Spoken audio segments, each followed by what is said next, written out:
మా అమ్మ అంటే చాలా ఇష్టం నాకు. మా అమ్మ ఉండేటప్పుడు మమ్మల్ని ఎవరు చూడలా. మా అమ్మ ఒకటే అయిపోయేదానికి బాగా కష్టపడి ముగ్గురు పిల్లల్ని బాగా పోషించి పెద్ద చేసింది.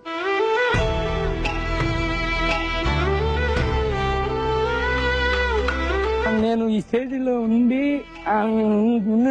ఆనందం ఎలా ఉందో నాకు తెలియదు.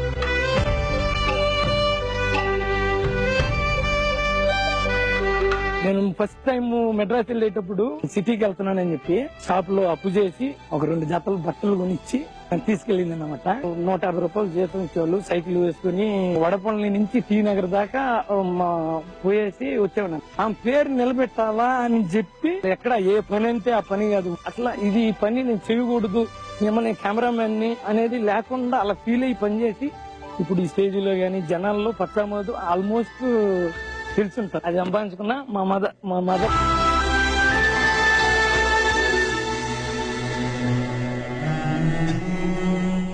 విసిరినదా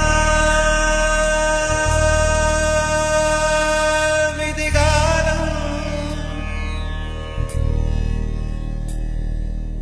మిగిలినదా శోకం కాలమే కాటు వేసేనా కళ్ళలో గంగ పొంగేనా నిన్న తోడున్న దైవాలే ఏడు ప్రాణాలు తీసేనా వేదన కాదలు మారములే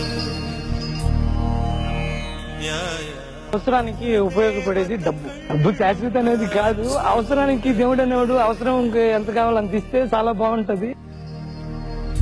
ఆవుతో కపామంటూ సాక్ష్యమివ్వగలవు, పొదుగులోంచి కరళాన్ని పిండి చూపగలవా, ఇంటి నుంచి వెలివేసి వెళ్ళగొట్టగలవు, మనసులోని నా రూపం చెరిపి వేయగలవా, అంతరాత్మ ఓనాడు నిన్ను నిలదీసేన నేరం